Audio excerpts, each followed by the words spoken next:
네, 12월 20일 월요일 NH투자증권의 모닝미팅 시작하겠습니다. 지난 주말 뉴욕 증시는 하락을 했습니다. 다우지수가 1.48% 떨어졌고 S&P 500은 1.03% 하락했습니다. 나스닥은 0.07% 내려서 약보합으로 마감을 했습니다. 오미크론 변이 바이러스 확산과 연준의 긴축 금융정책이 주식시장 투자 심리에는 부담으로 작용을 하고 있습니다. 11개 섹터가 모두 하락을 했습니다. 에너지와 금융이 2% 떨어졌고 산업재와 필수 소비재, 유틸리티, 소재 섹터도 1%대 하락을 했습니다. 뉴욕주의 코로나19 확진자 수가 지난 17일에 2만 명을 넘어서 역대 최고치로 경신을 했습니다. 언론들은 금융회사들이 직원들의 사무실 복귀를 연기하고 연말 모임도 취소하는 분위기라고 전했습니다. 대표 금융기관인 웰스파고 주가가 4.7% 하락을 했고 골드만삭스 주가도 3.9% 떨어졌습니다. 빅테크 기업 주가는 상대적으로 하락폭이 작았는데요. 알파벳 주가가 1.9% 떨어졌지만 애플과 마이크로소프트, 메타 플랫폼 주가는 0.5% 안팎 내렸고 아마존 주가는 0.7% 올랐습니다. 한편 페덱스 주가는 예상치를 상회하는 분기 실적에 힘입어서 5% 올랐습니다. 유가는 하락을 했습니다. WTI가 2.9% 내려서 배럴당 70.3달러입니다. 오미크론 변이 바이러스 확산에 따른 수요 둔화 우려가 계속 영향을 미치고 있습니다. 미국채 10년물 금리는 약보합 마감해서 1.407%입니다. 원달러 환율은 3원 내린 1180.9원입니다. 네, 저희가 오늘 준비한 자료는 채권과 크레딧 전략, 그리고 대체투자 원자재, 산업기업 분석 자료들이 있습니다. 네, 먼저 채권 레포트 발표하겠습니다. 먼저 채권, 국내 채권 동향이고요. 한은의 크리스마스 선물이라는 제목입니다. 강승원 연구원입니다. 네, 올해 10월 달까지만 하더라도 한국은행이 전 세계에서 가장 매파적인 중앙은행이었고요. 심지어 이제 외신에서도 한국은행의 좀 매파적인 행보에 좀 주목을 했었는데요. 분명히 그것은 좀 가계부채를 막기 위한 징벌적인 금리 인상 사이클이었고 그것이 좀 끝나고 있다라는 것이 좀 분명해지고 있습니다. 지난주 FOMC에서 연준이 내년도 세 차례 금리 인상 가능성을 시사한 당일 이주열 총재는 연준의 긴축 가속화에도 우리는 이미 조기 금리 인상을 해서 통화 정책의 운용 여유가 있다라고 언급을 했습니다.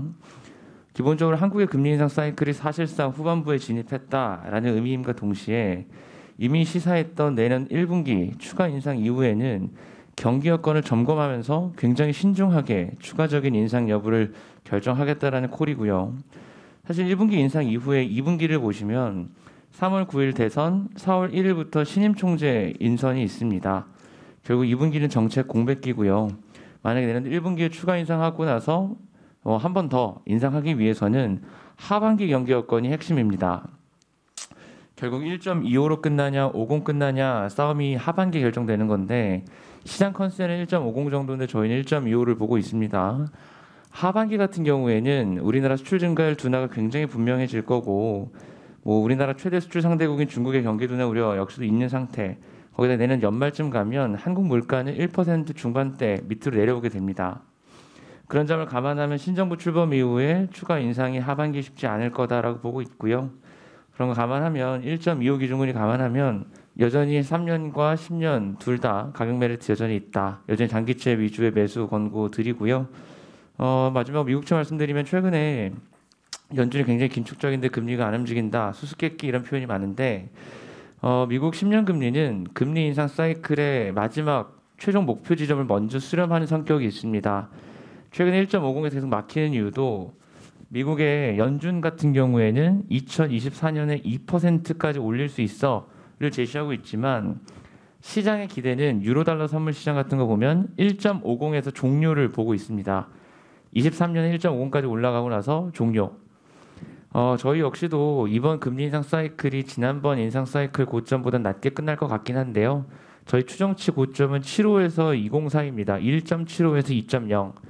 1.50 종료 조금 과도하다라고 보고 있고 결국 연준에 대한 믿음이 없는 것도 최근에 이제 오미크론 이슈가 불거진 부분들이 있기 때문에 이것들이 결국 시차를 해소된다면 1.50 마무리는 좀 과도하다. 현재 수준에서 추가적인 미국채 매수 실익은 전혀 없다. 이렇게 보고 있습니다. 이상입니다. 네, 이어서 글로벌 채권 동향 듣겠습니다. 신환종 연구원입니다. 네, 지난주 글로벌 채권 시장은 긴축적인 그 스탠스에도 불구하고 전반적으로 하락했는데요. 영란은행이 기준금리를 15bp 인상을 했고 미국도 테이퍼링 속도를 2배로 가속화하고 2022년 3월에 테이퍼링 종료한다고 얘기하는 등의 매파적인 스탠스를 보였음에도 불구하고 일단은 오미크론 확산 계속되면서 뭐 글로벌 금리 장기 하락하는 이런 흐름도 있고, 그다음에 긴축 행보가 예상되면서 장기 경제 성장률 둔화시킬 수 있다는 이런 우려도 제기되면서 전반적인 글로벌 장기 금리 하락했습니다. 당분간도 지금 이 정도 수준 유지하다가 연초에 좀 오르지 않을까 생각 중이고요. 신흥국은 매파적인 스탠스가 더 강해지면서 금리를 더 빠르게 오르기 시작했습니다. 브라질이 지지난주였고, 지난주는 멕시코가 50bp로 그동안 25bp에서 50bp 인상했고요. 러시아도 100bp를 인상했습니다. 이런 식으로 신흥국에서도 인플레이션 부담 때문에 매파적인 스탠스가 연준과 함께 강해지고 있다 말씀드릴 수 있겠습니다. 이상입니다. 네, 다음은 크레딧 리포트입니다. 멕시코 페소와 회사처에 관한 리포트고요. 최성종 연구원입니다. 네, 대신 발표드리겠습니다. 내년에 로컬 통화 크레딧 채권 중에서 어느 나라 크레딧 채권이 좀 괜찮을까라는 고민을 해봤고요. 그동안 뭐 러시아, 브라질, 인도, 인도네시아, 멕시코 이렇게 많이 투자를 했었는데, 내년 같은 경우에는 멕시코 페소와 크레딧이 좀 좋은 성과를 보일 수 있을 것으로 판단하고 있습니다. 그 중에서도 이제 페멕스와 그다음에 그루포 멕시코 광산기업이죠. 그리고 아메리칸 모빌 통신회사인데, 이 세 회사 같은 경우에는 어떤 국가의 기간 산업으로서 정부의 지원 가능성도 높고, 특히나 그루포 멕시코와 아메리칸 모빌 같은 경우에는 펀더멘털도 아주 우수해서 글로벌 신용 등급이 국가 신용 등급보다도 높습니다. 이게 펀더멘털도 좋지만은 사업 다변화도 이 멕시코 한 나라에서뿐만이 아니라 전체적인 중남미 국가에서 사업을 하고 있기 때문에 사업 다변화가 굉장히 높고, 그래서 신용 등급도 한 노트 정도 더 높은 상황입니다. 이들 지금 기업들이 발행한 페소화 채권들이 있는데, 지금 현재 수익률이 2년 만기 2년 3년 정도 남은 그 채권들의 수익률이 한 8에서 한 10% 정도 나오고 있는 상황이고, 저희가 이제 지금 멕시코 기준금리가 올해 한 150bp 정도 인상을 했고, 내년에도 거의 150에서 200bp까지 더 인상할 가능성이 높습니다. 그럼에도 불구하고 이 페소화 채권 같은 경우에는 이미 이제 단기금리 쪽에 이 기준금리 인상 가능성이 대부분 좀 반영이 되어 있는 상황이고, 지금 현재도 2년 금리가 기준금리보다도 150bp 정도 높은 상황입니다. 그래서 내년에 기준금리가 좀 더 올라가긴 하겠지만, 그럼에도 불구하고 이 단기금리의 추가적인 상승 가능성은 크지 않다라고 판단을 해서 이 수익률 정도를 좀 지킬 수 있을 것으로 저희는 생각을 하고 있습니다. 근데 중요한 거는 이제 환율이죠. 환율이 지금 현재 페소화 채권 같은 경우에는 올해는 그래도 좀 달러 대비에는 좀 강세를 보였었는데, 내년에 USD 대비해서 신흥국 통화가 전반적으로 좀 약세를 보이겠지만은, 이 페소화 같은 경우에는 그 약세가 그렇게 크지는 않겠다라고 판단하고 있습니다. 일단은 앞에서도 말씀드린 바와 같이 중앙은행이 기준금리를 공격적으로 인상을 하고 있고, 특히나 내년 이후에는 어떤 글로벌 공급망 변화에 따라서 외국인 투자도, 멕시코에 대한 외국인 투자도 증가할 것으로 보고 있기 때문에 제가 볼 때는 페소화 약세가 그렇게 크게 심화되지는 않을 것 같아요. 그렇게 보면은 수익률 지킬 수 있고 환율 변동도 크지 않다라고 보면은 내년에 신흥국 로컬 통화 채권 중에서는 이 페소화 채권들이 좀 괜찮을 것 같다라고 저희는 판단을 하고 있습니다. 이상입니다. 네, 멕시코 페소화 채권 말씀 주셨는데, 사실 최근에 좀 이슈되는 거는 터키 리라화가 사상 최저치로 떨어지는 거잖아요. 관련해서는 해외 크레딧 시장이나 채권 시장의 영향이 어떨까요? 그렇죠. 지금 최근에 신흥국 통화 중에서는 이제 리라화가 가장 급격한 약세를 보이고 있는데, 뭐 전반적으로 내년에도 리라화 정도까지는 아니겠지만 신흥국 통화가 이렇게 좀 약세를 보일 가능성은 크다라고는 보고 있습니다. 하지만은 이게 뭐 전체적으로 리라화의 약세가 전반적인 다른 통화의 동반해서 같이 크게 약세를 이끌 가능성은 크지는 않고, 특히나 페소화 같은 경우에는 앞에서도 말씀드렸다시피 중앙은행이 공격적으로 금리 인상을 하고 있기 때문에 터키 중앙은행과는 좀 반대인 상황입니다. 그래서 어느 정도 이 통화 약세를 좀 방어할 수는 있을 것으로 그렇게 판단하고 있습니다. 네, 수고하셨고요. 이어서 대체투자고 원자재 같이 들어보겠습니다. 먼저 대체투자 리츠 위클리 발표하겠습니다. 홍지환 연구원입니다. 네, 지난주 글로벌 리츠 지수 0.45% 상승을 했습니다. 미국 국채 금리가 대체로 좀 하락을 하면서 금리 민감도 높은 리츠 섹터 위주로 강세를 보였고요. 아래에 있는 차트 보시면은 밸류에이션이 높은 스토리지 리츠 4% 넘게 상승을 했고 특수형과 헬스케어, 산업용 리츠도 1%대의 강세를 보였다라고 보시면 될 것 같습니다. 저희가 이번 주에 좀 업데이트를 한 거는 미국 오피스고요. 지금 그림 1번과 2번 보시면 지난주 기준으로 미국 10대 도시에서 사무실에 출퇴근하는 직원의 비율이 지금 39.8%, 40% 가까이가 나왔습니다. 지역별로 보시면은 좀 차별화가 있는데요. 좀 남부 도시들 같은 경우에는 50%에서 57%대로 높지만 서부 지역 같은 경우는 아직까지 한 3분의 1 정도 직원들이 지금 재택근무 3분의 1 직원만 지금 사무실에 출퇴근을 하고 있는 상황이고요. 전반적으로 지금 미국 오피스 리츠 가격 보시면 이 미래 오피스 수요가 좀 사라질 수 있다라는 우려가 반영이 되면서 실물 대비해서도 좀 싼 이러한 가격 상황을 보이고 있습니다. 저희는 앞으로 이런 리츠들의 회복 속도가 좀 다를 수 있다라고 보고 있는 거고요. 그림 3번, 4번, 5번 보시면 각각의 지역별로 공실률과 이제 임대료 지표를 보셨을 때 서부의 임대료와 공실률 상승세가 굉장히 가팔랐습니다. 이런 부분들 보시면 되겠고 또 남서부와 북동부 같은 경우에는 3분기부터 이미 공실률이 좀 하락 반전한 부분들이 있기 때문에 저희는 결론적으로 서부보다는 남서부와 북동부 지역이 좀 더 유리할 거다라고 생각을 하고 있고요. 특히나 이제 결론적으로 그림 6번 보시면 이 서부 지역의 오피스 가격은 좀 가파르게 회복된 반면에 지금 남서부와 북동부 같은 지역들은 지금 아직까지도 좀 할인을 받고 있는 상황이어서 이러한 리츠에 투자하는 것이 좀 유리한 시점이다라고 생각을 하고 있습니다. 이상입니다. 네, 지역별로 말씀을 좀 해주셨는데 지역별에 더해서 리츠 자산 형태별로 좀 선호도 같이 정리해 주면 좋을 것 같습니다. 네, 저희 오피스는 방금 말씀드린 대로 이 북동부와 남서부 지역 좀 유리하다고 말씀드렸고 섹터 단으로 설명드리면 저희 미국에서 주거용, 리테일, 또 호텔, 헬스케어 이렇게 좀 긍정적으로 보고 있고요.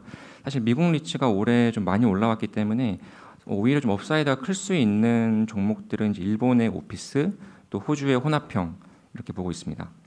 네, 이어서 원자재 전략 발표하겠습니다. 황병진 연구원입니다.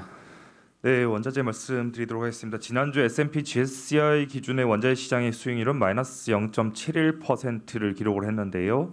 세부적으로 보면 12월 FOMC에서 테이퍼링이 가속화되고 내년도 연준의 금리 인상이 3번까지 될 수 있다라고 하는 예고가 나왔음에도 불구하고 원자재 시장이 목요일까지는 전반적으로 강세를 나타내다가 금요일에 오미크론 여파 속에서 수요 위축 우려를 반영하면서 에너지 섹터만 마이너스 2% 가까이 하락을 하면서 원자재 시장의 수익률도 주간 기준으로는 마이너스를 기록을 했다라고 좀 보시면 될 것 같습니다. 반대로 산업금속과 기금속, 농산물 섹터는 강보합권 이상의 상승으로 한 주를 마감을 했고요. 특히 산업금속 섹터 같은 경우에는 지난주 유럽의 천연가스 가격이 재차 사상 최고치를 기록을 한 바 있습니다. 독일이 러시아에 대해서 노드스트림 가스 파이프라인 2에 대한 승인을 내년도 상반기까지는 승인할 계획이 없다라고 밝히면서 결국은 우크라이나와 그런 러시아 간의 그런 텐션이라고 하는 이슈 때문에 유럽의 가스 가격이 폭등을 하고 있는 상황이고요. 지금 현재 아시아의 LNG 가격도 100만 BTU당 40달러를 상회를 하면서 결국 석탄 가격의 상승 그리고 산업금속 섹터에서는 올 겨울 그런 생산 위축이 나타날 수밖에 없다라고 하는 이슈로 작용을 하고 있습니다. 기금속 섹터 같은 경우에는 미국 금리가 하락을 하고 실질 금리도 마이너스 1% 이하에서 머물면서 안전자산 수요와 인플레이션 해지 수요가 번갈아 가면서 기금속 섹터로 단기 매수세를 유입을 하고 있으면서 1% 정도 수준의 그런 주간 상승률을 기록을 했고요. 저희가 유럽과 아시아와는 다르게 미국의 천연가스 가격은 오히려 지난주에 하락하는 모습을 보였었는데 이 점에서 볼 경우에는 지금 현재 미국의 천연가스 가격이 펀더멘탈 대비 과도하게 매도세가 유입이 좀 되어 있다라고 좀 보고 있고요. 지금 현행 러시아와 우크라이나의 텐션이라든가 아니면 아시아 중심의 가스 가격 급등세에서 저희가 좀 착안을 하게 된다라면 오히려 미국의 천연가스 가격은 저평가 매력이 상당히 있다라고 좀 보고 있는 상황입니다. 이상입니다. 네, 금일 말씀드리고 싶은 부분은 산업금속 섹터입니다. 지난주 오미크론 여파라든가 아니면 연준의 테이퍼링 가속화 예고에도 불구하고 산업금속 같은 경우에는 1.5% 정도 수준의 상승률로 한 주를 마감을 했는데요. 최근에 그런 산업금속이라고 하는 섹터 같은 경우에는 과거 10년에서 20년 가까이 이 산업금속 섹터의 방향성을 좀 제시해오던 지표들이 잘 맞다 떨어지지는 않습니다. 특히 최대 소비국이라고 하는 중국만 바라보게 된다라면 중국의 경기 불황이라든가 아니면 우려 요인들이 반영되는 부분에서는 산업금속 섹터 자체가 나쁘게 가야 됨에도 불구하고 지금 7개 분기 연속 상승세를 이어가고 있는 데에는 두 가지 요인을 좀 보시면 될 것 같고요.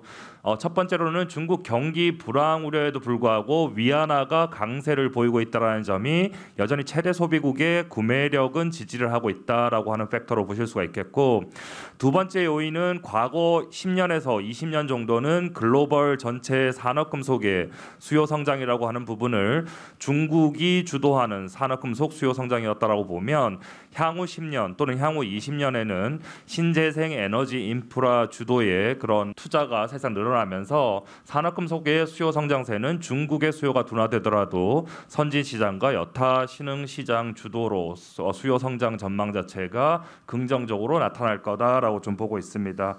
그런 측면에서 저희는 내년도 상반기까지는 글로벌 경기 선행지수의 우상향이 유효하고 결국은 MSCI EM보다는 MSCI ACWI라고 하는 전 세계 주가 지수와 연동하기 시작한 이 산업금속 섹터에 대해서 비중 확대 의견을 말씀을 드리고 있고요. 결국은 단기적으로 산업금속 섹터에서는 전반적으로 선물 시장에 백오데이션이 나타나고 있기 때문에 결국 단기 조정이 나온다라면 여전히 저가 매수 기회이다라는 점을 다시 한 번 더 강조드리도록 하겠습니다. 이상입니다. 네, 천연가스 저가 매수 기회라고 말씀 주셨고 산업금속 가격도 비중 확대 의견 유지한다라고 말씀 주셨는데 그 에너지 중에서 유가 방향성이 좀 궁금한 것 같아요. 최근에 이제 뭐 오펙 플러스에서 감산을 좀 억제하고 경기 회복에 대한 기대도 있었는데 또 반대로 또 오미크론 확산되면서 또 봉쇄 얘기도 나오고 하니까 유가에 대한 전망도 같이 말씀해 주시죠. 네, 저희 내년도 2022년 전망에서 유가에 대한 전망은 유가 자체에 대한 펀더멘털보다는 천연가스라든가 난방용 또는 전력용 원자재 가격의 방향성이 유가의 방향성까지 결정을 할 거다라고 좀 보고 있습니다. 지금 단기적으로 미국의 헨리허브 천연가스 가격의 방향성만 보면 그리고 유가의 방향성 자체에 대해서도 좀 네거티브하게 보실 수는 있겠지만 지금 유럽이라든가 아니면 아시아 전반에서 나타나고 있는 이 전력용 또는 난방용 에너지 가격의 급등세를 좀 감안을 하게 되면 지금 현재 단기적으로 상승 반전한 유가가 좀 약간 주춤한 이유는 오미크론 여파 때문이다라고 좀 보고 있고요. 오미크론 여파 자체가 다시 또 완화되게 되면 여전히 수요 회복세 또는 겨울철 난방 또는 전력용 천연가스 수요 또는 대체로의 원유 수요가 유효하다라고 좀 보고 있어서 천연가스 주도로 사실상 난방용 또는 전력용 원자재 가격의 상승세 자체를 저희는 내년도 1분기까지는 유효하다라고 좀 보고 있기 때문에 유가에 대해서도 내년도 1분기까지 WTI 가격 기준 85에서 90달러 정도 수준까지는 한 번 더 오버슈팅을 할 수 있다라고 좀 보고 있고요. 1분기 피크아웃 하면서 2분기부터는 하향 안정화될 거다라고 하는 전망을 유지하도록 하겠습니다. 이상입니다. 네, 수고하셨습니다. 현대백화점부터 발표하겠습니다. 주영훈 연구원입니다. 네, 현대백화점 말씀드리겠습니다. 모두 아시다시피 이제 최근에 코로나19 신규 확진자 수가 좀 급증을 했고요. 이에 따라서 이제 지난주에 이제 정부가 사적 모임 허용 인원을 이제 4명으로 제한하는 내용을 포함한 이제 사회적 거리두기 조정 방안을 발표를 했습니다. 이 단계적 일상 회복 조치가 45일 만에 이제 사실상 중단되었다고 볼 수가 있겠는데요. 지난해부터 이제 백화점 주가는 이러한 이제 사회적 거리두기 단계가 어떻게 되냐에 따라서 조금 영향을 좀 많이 받았었기 때문에 뭐 이번에도 좀 백화점과 면세점 영업에 좀 부정적이지 않을 것이냐라는 이제 우려가 조금 제기가 되고 있습니다. 이제 다만 이에 대해서 저희는 이제 4분기 실적에 미치는 영향은 거의 없을 것이다라고 이제 말씀을 드리고 싶습니다. 일단 이미 이제 기 발표된 이제 10월과 11월 이제 백화점 매출을 저희가 이제 산업 자료를 통해서 확인을 할 수가 있는데요. 이제 2019년도 레벨과 비교를 해도 충분히 좀 좋은 성과가 이미 나타났고요. 그리고 또한 이제 12월 같은 경우는 또 지난해 기저가 굉장히 낮습니다. 이에 더해서 이번 이제 제한 조치가 영향을 미치는 기간은 실질적으로 2주 정도밖에 되지 않기 때문에 이런 부분들을 모두 감안해도 12월 역시 20% 이상의 기존점 성장률을 이어갈 수 있을 것이다라는 점을 말씀을 드리겠습니다. 즉 종합을 해보자면 이제 과거에는 진짜 주가가 빠졌지만 실제로 이제 이런 실적 악화가 동반됐던 것과는 달리 이번에는 실적적으로는 문제가 백화점 부분에는 없다라는 점을 말씀을 드리고 싶고요.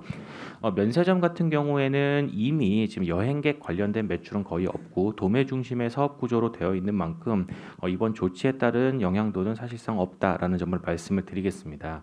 현재 현대백화점 면세점 부분의 일평균 매출액은 한 80억대 중반을 좀 유지를 하고 있고요. 특별히 뭐 전분기와 비교했을 때 비용 이슈도 없는 만큼 소폭의 영업 적자 개선 이어갈 수 있을 것이라고 보고 있고요. 현재 페이스대로라면은 저희가 추정하고 있는 대로 내년도 1월 정도에는 사상 첫 월비입이 달성 가시성 높다라고 보고 있습니다. 종합적으로 4분기 영업이익 1,000억대 이상을 기록할 것으로 보고 있어서 이런 실적이 좀 뒷받침되는 만큼 저희는 오히려 이제 우려 때문에 주가 빠지면 매수 기회로 삼아야 되지 않을까라고 보고 있고 투자 의견과 목표 주가 유지하도록 하겠습니다. 이어서 끝으로 JC케미칼 발표하겠습니다. 백준기 연구원입니다. 네, JC케미칼 말씀드리도록 하겠습니다.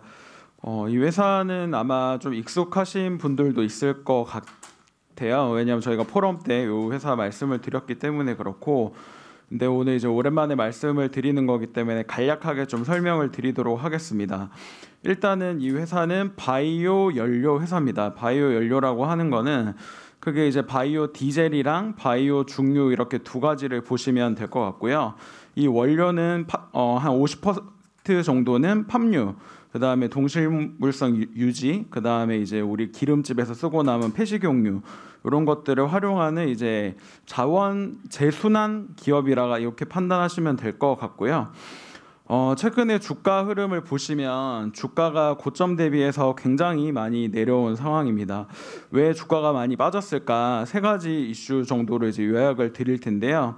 첫 번째는 요소수 수급 이슈 때문에 그렇습니다. 요소수가 이제 잘 안 들어오면서 이제 워낙 좀 이슈가 됐었잖아요. 근데 요소수는 결국에는 디젤 시황하고 연결이 됩니다. 요소수가 수급이 안 되면 사람들이 디젤 차를 못 타게 될까 봐 이제 걱정을 많이 하셨고, 그 JC케미칼은 이 디젤 안에서 3.5%의 의무 혼합 비율 때문에 디젤 차량에 이제 공급을 하는 거죠. 바이오 디젤을. 그래서 이제 JC케미칼의 악재로 이렇게 작용을 했었고요. 두 번째는 이제 내년 1월 31일이 되면 울산에 있는 그 중유 발전 4, 5, 6호기 기력 발전소가 폐쇄가 되기 때문에 JC케미칼의 또 다른 매출인 바이오 중유 쪽 사업이 부정적일 것이다. 이렇게 보신 것 같고요. 세 번째는 이제 다 보니까 이 회사의 전방 산업이 디젤이고 중유고 다 이제 이제 화석연료 관련된 쪽이기 때문에 회사의 이제 전망에 대해서 밸류에이션 높이 줄 수 있는 회사인가라는 이제 의문이 있는 것 같아요. 일단 하나씩 좀 말씀을 드리면 요소수는 지금 검색을 해보시면 온라인에서도 구매가 되고요. 이번 달 말이 되면 구매 제한이 풀립니다. 그러니까 이 이슈는 이제 끝났다고 보시면 되겠고, 두 번째 이슈인 울산 기력 4, 5, 6호기 폐쇄 같은 경우에는 내년 기준으로 영업이익에 미치는 영향이 10%가 안 되기 때문에 제가 이따가 말씀드릴 투자 포인트 대비해서는 큰 영향은 없다라고 말씀을 드리겠고요. 이제 세 번째로 이제 디젤 관련해서 이제 시황이 안 좋아질 것이다. 이 부분은 저도 이제 인정을 하고 제가 이거를 감안을 해서 이 바이오 디젤을 이제 추정을 좀 해봤는데요. 일단은 이제 결론부터 말씀드리면 2020년 수송용 경유 시장이 2030년에 대략 30% 정도 줄어드는 좀 극단적인 케이스로 가정을 하더라도 바이오 디젤 시장은 2030년 기준으로 올해 대비 2배 이상 성장을 할 수 있습니다. 일단은 이제 시장에서 했던 오해보다는 상당히 바이오 디젤 시장이 좀 안정적으로 성장할 수 있다라는 포인트이고요. 두 번째 포인트는 선박유 시장이에요. 이번 주말에 보시면 HMM이라고 하는 우리나라 이제 최대 컨테이너 선사에서 바이오 중유를 활용한 엔진 그 실증을 이제 거쳤다는 이제 기사가 있습니다. 이 얘기는 지금 그 바이오 에너지 연료 협회랑 같이 JC케미칼이 선박에 우리의 바이오 중류가 사용될 수 있을까 이거를 이제 테스트를 하고 있고 이게 어느 정도 지금 내년 상반기까지는 마무리가 될 것 같아요. 근데 이걸 왜 세운사가 왜 도입을 하려고 하느냐를 말씀드리면 IMO 2020이라고 하는 규제가 있는데요. 여기에서 황산화물을 기존의 3.5%에서 0.5%까지 내려야 되는 규제가 있고요. 바이오 중료 같은 경우에는 제가 그 자료를 좀 보시면 좋을 것 같은데 7페이지의 그림 13번을 보시면 벙커 CU 대비 바이오 중료는 황산화물이 거의 나오지 않습니다. 그러니까 IMO 2020에 우리가 선박을 바꾸거나 이제 엔진을 바꾸지 않아도 이 연료만 교체를 하더라도 대응을 할 수 있다라는 측면에서 이런 이제 거대 컨테이너 선사들이 굉장히 바이오 중료에 대한 관심이 좀 높다. 이렇게 좀 말씀을 드리겠고요. 결론적으로는 올해 PER이 7.0배고 내년 기준으로도 6배 수준입니다. 그래서 이게 사실 친환경 연료이고 그 다음에 이제 이게 재생 순환 사업이라는 점에서 굉장히 밸류에이션이 저렴하고 지금 이 회사의 주가를 눌러왔던 여러 가지 포인트를 제가 아까도 말씀드렸지만 이제는 충분히 이제 불식할 수 있는 타이밍이다라고 생각을 하기 때문에 뭐 저희 포럼 때도 말씀드렸지만 굉장히 좀 지금 시점에서는 되게 좋다라고 좀 말씀을 좀 드리도록 하겠습니다. 이상입니다. 질문 두 가지만 드릴게요. 지난주에 그 인도네시아 파뮤 농장 인수한 거가 아마 뉴스에 나왔던 것 같은데 관련해서 비용이랑 그 코멘트 한번 부탁드리고요. 두 번째는 항공유로도 이게 사용돼서 아마 비행기를 띄웠던 걸로 알고 있는데 그래서 한번 주가가 살짝 반등했던 것 같은데 항공유 쪽의 그 시장이라든지 이렇게 전망은 어떻게 보시는지 코멘트 부탁드리겠습니다. 네, 두 번째 질문은 저가 이제 말씀을 드리고 싶었던 포인트인데 짚어줘서 감사드리고요. 일단은 인도네시아 쪽 이제 팜 농장이 있는데 이게 연결 기준으로는 매출에서 대략 10% 정도를 차지를 합니다. 근데 이 회사는 이제 이 팜유 자회사로부터 팜유를 가져오지는 않고요. 왜냐하면 그 정제 과정이 있는데 그 팜유 그 자회사는 정제 쪽이 없기 때문에 JC케미칼 이쪽에서 가져오고 있지는 않고요. 그 연결 자회사인 팜유 농장은 올해 3분기 누적 기준으로는 영업이익이 대략 한 40억 정도 나와서 전체 영업이익의 대략 한 온기로 봤었을 때는 한 14% 정도를 해줄 것 같습니다. 일단 뭐 최근에 팜유 가격이 많이 올랐기 때문에 뭐 자회사 쪽에서는 이익이 괜찮고요. 그리고 JC케미칼의 원료 수급 측면에서도 이 회사가 이제 규모를 인도네시아의 이제 농장 측면에서는 꽤 크게 가져오기 때문에 가격 협상력이 좀 있는 회사입니다. 그래서 올해는 뭐 팜유 가격이 올랐지만 이익률 측면에서는 이제 작년 대비도 좋았다 이렇게 말씀드리겠고. 그 다음에 항공유가 사실은 선박유 다음에 포인트예요. 왜냐하면 항공유 시장이 벙커 CU 국내 시장 대비 2배가 더 큽니다. 그래서 지금 대한항공 같은 경우에도 이제 요 그 바이오 그 항공유에 대해서 관심이 있다라고 저희가 이제 정현생 연구원 통해서 파악을 하고 있고요. 그래서 그 항공유는 아직까지는 이제 JC케미칼이 납품을 하고는 있지 않고 뭐 테스트나 이런 것도 없지만 선박유 다음으로 추가로 이 회사가 성장할 수 있는 포인트이기 때문에 계속 관심 있게 이제 어떤 이제 상황이 진행되는지는 계속 팔로우해 드리도록 하겠습니다. 이상입니다. 네, 이상 모닝미팅 마칩니다.